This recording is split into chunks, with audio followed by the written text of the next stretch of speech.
He should have died instead. The young groundskeeper hadn't meant to say it out loud, but some truths don't wait for permission. The words slipped out, sharp and final, like a rifle misfired in the quiet.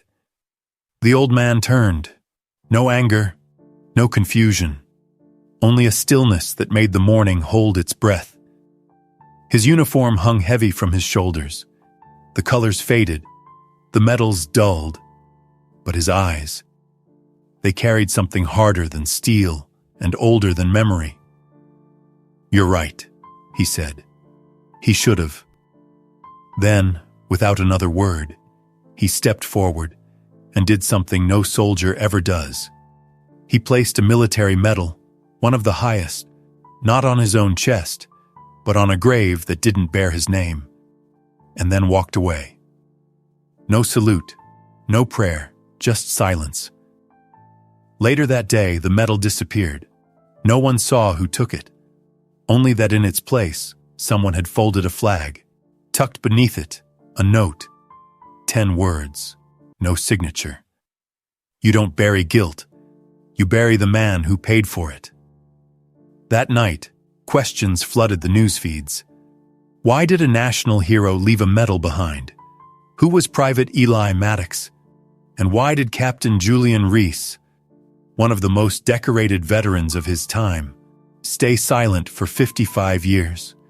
If you've ever carried someone's memory when the world forgot their name, leave it in the comments below. Some stories deserve to be remembered, even if it's just by one person. And if this is your first time here, join our community of storytellers by subscribing. Because some truths don't need to be louder. They just need to be heard. This is the story of a man who carried silence for 55 years, and what happened when he finally put it down. The jungle was so thick it swallowed sound. Even the screams seemed to vanish between the trees. But no one screamed that morning in Vietnam, 1968. They were too busy surviving. It had rained all night.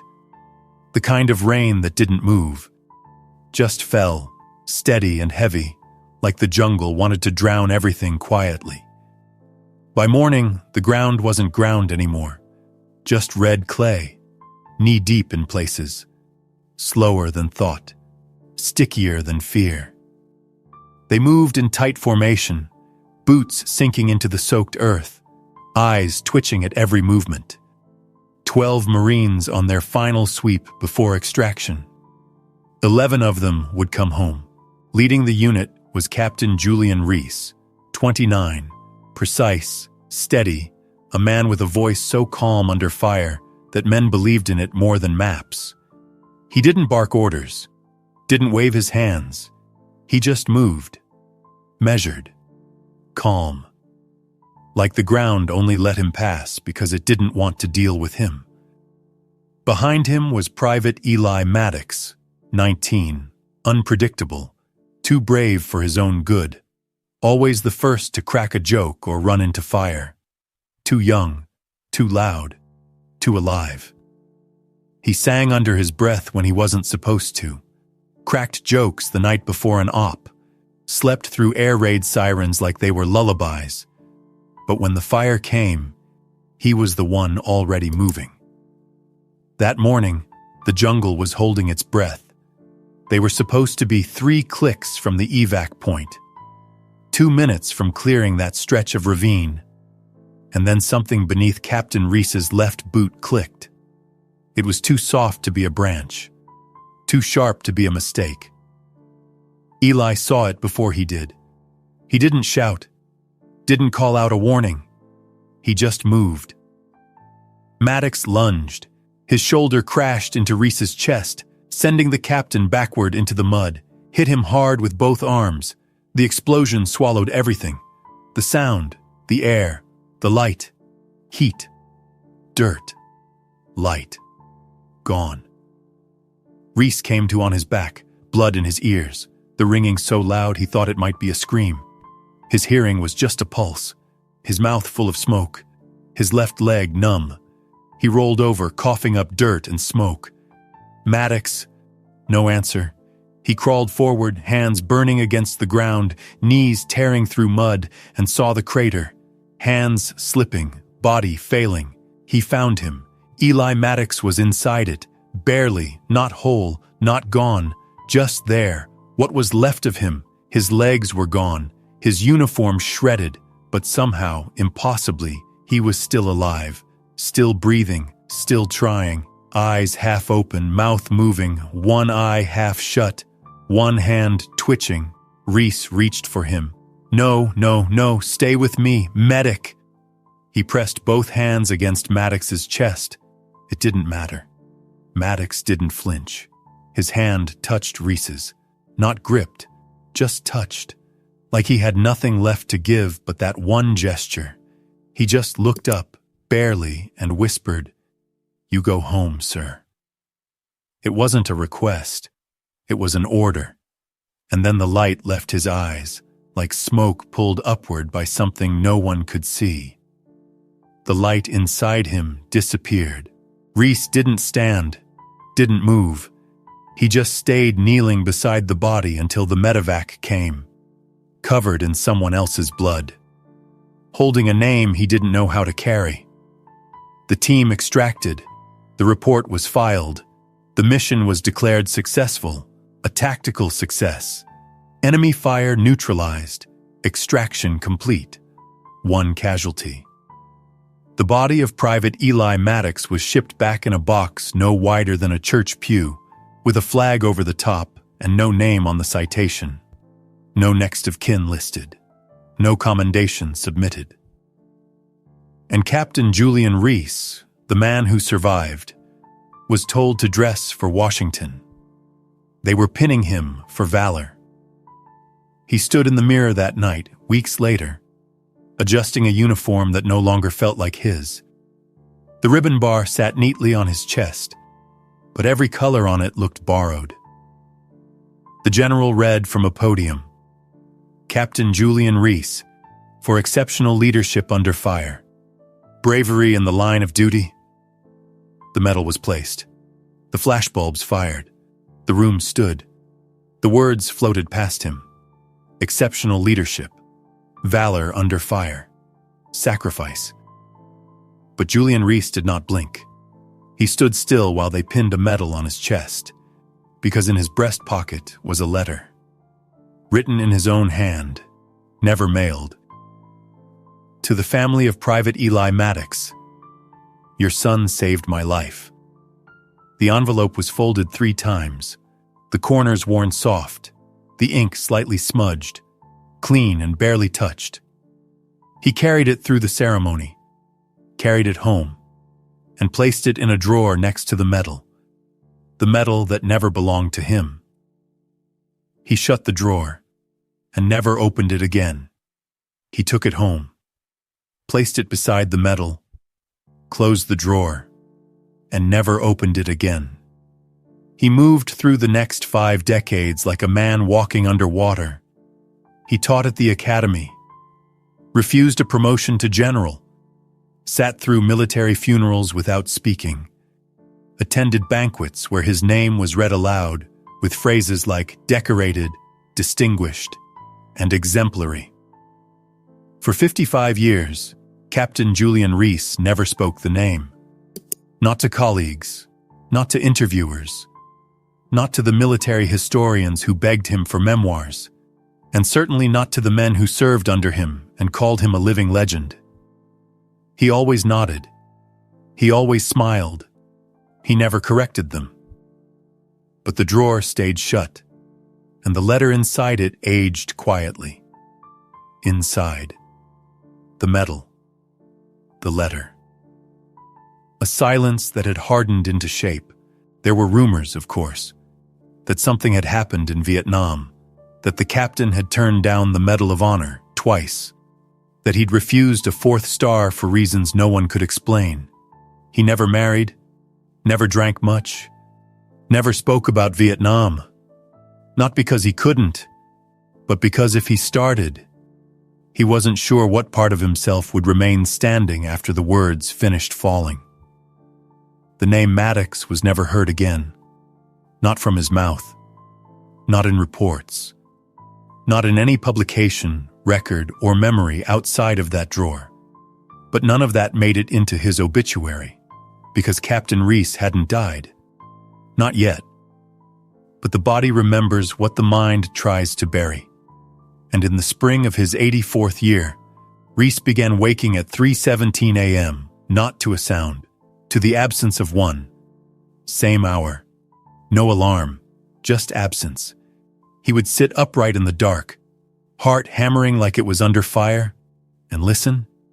He would wake up, sitting bolt upright, breath tight in his chest like it had been held too long. And in the stillness, he would listen. It was always the same dream. Boots in the jungle. Click. A flash. And a voice. Boots. Mud. Click. Heat. Then a voice. Just as calm as ever. You go home, sir. Then silence. No gunfire, no scream, no breath. Nothing but the kind of silence that doesn't echo. He didn't tell anyone. Didn't go to the VA. Didn't speak of it to the young chaplain who visited monthly. Didn't write it down. Didn't mention it to the young chaplain who came once a month to ask about faith. He simply got in his car one morning in early April and drove. He put the letter back in his breast pocket, pressed the metal flat inside a box, picked up the folded flag, now older than most of the officers he used to command. He drove south for 8 hours, with the folded flag on the seat beside him and a single piece of yellowed paper in his breast pocket. 8 hours. No music. One stop for gas. He found the house by memory, not map. He parked in front of a small house in rural North Carolina. The grass was overgrown.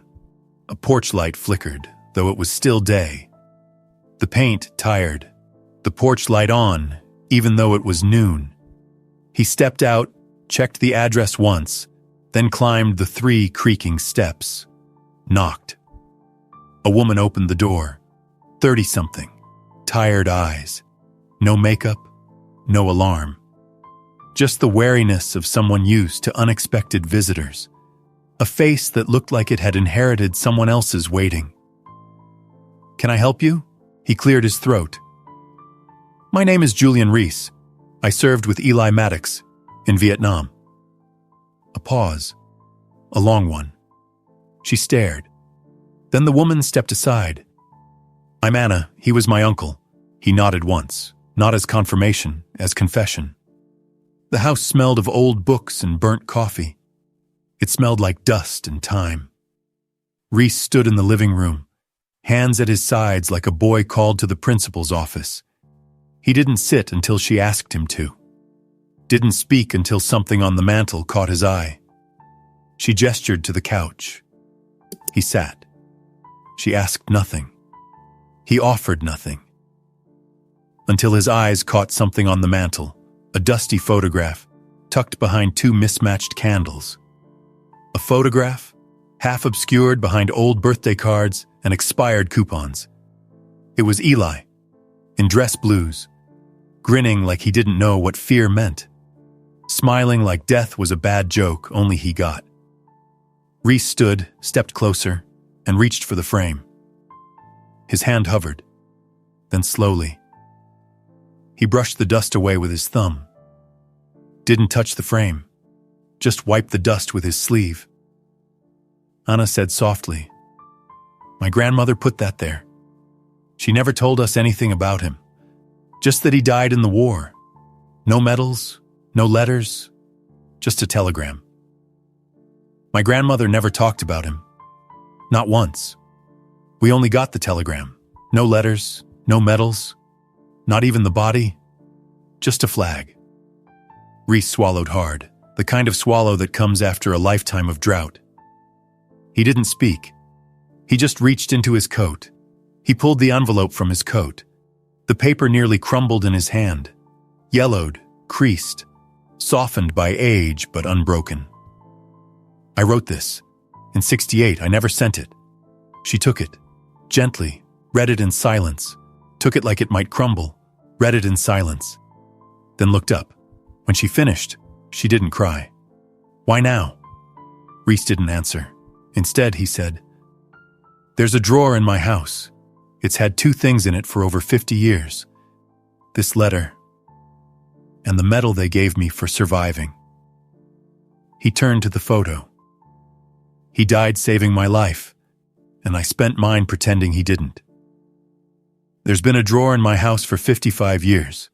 It's held two things: that letter and a medal that never belonged to me. He died saving my life, and I came home pretending he didn't." Anna stared at him, eyes full but steady. "Did you ever tell them?" He shook his head. "Not once. Not even myself." Later that night, they sat on the porch. 2 generations. One truth between them. No more questions, no more explanations. Just 2 people, strangers by blood, bound by silence, watching the sun fall behind the field like it had done every day since before either of them was ready for this. The folded flag rested on Reese's lap, the medal in his coat, the letter already spoken. Anna broke the quiet. "What do you want to do now?" He looked out over the field, where the light was just starting to die. The words came out flat, not like a gesture, like a fact. "I want to give it back." And for the first time since 1968, he opened the drawer. She drove him back to the cemetery the next morning. They didn't speak much on the way. No bags, no announcement. Just the 2 of them, a rental car, and a silence neither tried to fill. The silence between them was thick but not heavy, more like something sacred, something neither one dared to disturb. Reese held the medal in his lap the entire ride. He didn't look at it, just ran his thumb across the edges again and again, as if trying to wear it down, as if that might make it mean less. Didn't grip it tightly, just kept it in his hand like it might vanish if he let it go. It didn't. When they arrived, the morning light was still low, the kind that makes everything look softer than it really is. The grass was still damp. Rows and rows of headstones stretched out ahead like waves in a forgotten sea. No visitors, no staff, just damp grass and quiet stones. They walked slowly. No music, no ceremony, no one waiting. Just the 2 of them, a grave that still hadn't been given a proper stone, and 55 years of silence trying to make itself whole. The plaque was still plastic, still temporary, still wrong. He knelt. His knees ached. His breath caught. The cane fell beside him with a dull thud.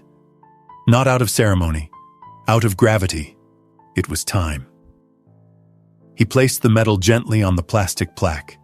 He placed the medal down first, then the flag, then the letter, creased, faded, fragile, like it had waited too long to be read.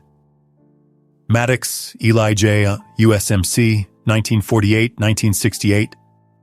He looked at it for a long time, not at the letters, not even at the name, but at the space beneath it, the space where a sentence should have gone, the one that never got written. He didn't speak at first. Then, "He wasn't just a number," he said. "He wasn't a casualty, or a footnote, or a damned statistic." Reese's voice cracked. "He was the bravest man I ever knew, and I let him die in silence." He took the folded flag from his coat, laid it down beside the medal, then reached into his pocket and pulled out a single slip of paper. Old, yellowed, the ink faded but still legible. He tucked it under the edge of the flag. "The letter," Anna whispered. He nodded. "I brought it home. Every base, every city, every deployment. I packed it in every move and never once opened it. I think I thought, if I didn't send it, he might still be waiting." He looked up at her. And if he was waiting, then maybe I hadn't failed him completely. A gust of wind lifted the flag slightly. then let it fall again. The wind stirred the edge of the flag just once. Let it fall.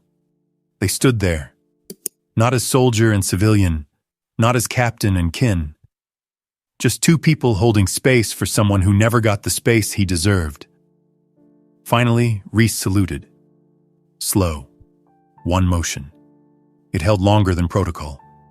He didn't lower his hand. He let it tremble. Then fall. The kind of salute no one teaches. The kind you give when no one's watching. His hand trembled, then dropped. They left the grave like that, with the medal, the letter, and the folded flag lying there like an apology too late to speak. They left everything as it was, didn't look back. And for the first time since 1968, he went home with nothing in his pocket. The story didn't end at the grave. It followed him home. Not like a ghost, like a weight that had changed shape, not gone, just easier to carry. For the first time in 55 years, Reese left the drawer open. He didn't need it anymore, didn't talk about it, didn't explain why. But it stayed open, empty, like something had finally moved out. The letter was gone, the medal was gone, but the silence had shifted. It no longer clung to him like guilt. It moved around him like air. It had become something else. Witness. The house felt different. Not lighter, he hadn't earned that, but less haunted. Less like something was waiting for him in the dark. He began walking every morning. Slowly. Same route. Down past the field where the flags hung limp on the post office lawn. Past the diner with the same cracked sign. Past the church that had stopped mailing him invitations years ago. Sometimes people would stop and shake his hand. Sometimes they'd just nod. People nodded. Some smiled. He nodded back. No one asked about the story. Not yet. He didn't say much. But when they asked how he was doing, he gave the same answer every time. I'm remembering. Most didn't understand. That was fine. Because one afternoon, a letter arrived. Not typed, handwritten, a recruit from some base halfway across the country. Barely 20, probably hadn't even qualified on the rifle range yet. No return address. Just a name. Tay. Written in block letters at the bottom. It read, Sir, we read about you today. My CO called it an act of honor. But I think what you did was an act of grief. And it made me think of someone I lost. Someone who saved me. I never said his name out loud. I'm writing it here just once. His name was Tay. The name was underlined. No explanation. No details. There was no return address. Just the name. Reese folded the letter, set it on the mantel beside the old photo of Eli Maddox, now free of dust, properly framed, light catching the edge of his uniform just so. Next to it was a candle, and a second frame. Empty. Reese didn't fill it, didn't need to explain why. He'd made room. That weekend, he accepted an invitation to speak at a small high school 2 towns over. When the invitation came, he said yes. No conditions, no talking points, just a time and a place. It was Memorial Day. The gym was hot, the sound system crackled, and half the chairs were empty. Memorial Day, small gym, flickering lights, half-filled seats. Didn't matter. He stood behind the microphone and looked out at a sea of young faces who hadn't yet been asked to sacrifice anything. Didn't see their faces, just imagined who they'd become, and who might not get the chance. He cleared his throat once, then said, I'm not here to talk about me. I'm not here to talk about the war. I'm here to talk about the man I didn't become, because someone else gave me the chance. The room held still. Then he told them everything. The blast, the crater, the silence, the letter, The mine, the order, the silence, the drawer, the letter, the grave. He didn't dramatize it. He didn't weep. He didn't raise his voice, didn't ask them to care. He just told the truth in the only way it ever mattered.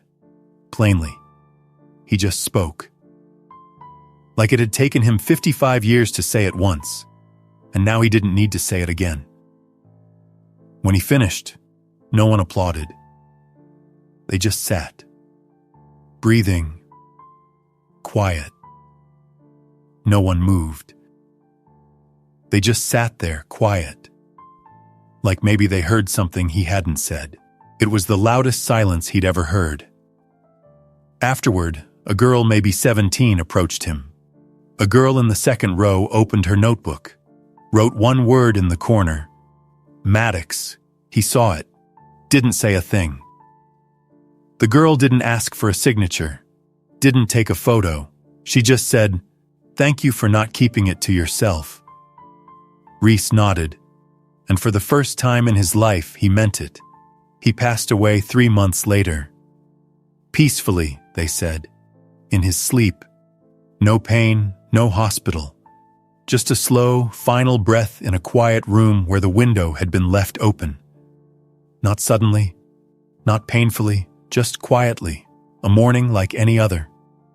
Coffee cup half full, chair by the window still warm, curtains lifted by a soft wind he never felt. The wind stirred a photo on the shelf. Not the one of him, the one of Eli. The paramedic said he looked peaceful, like he had been waiting for something to leave, and once it did, he followed.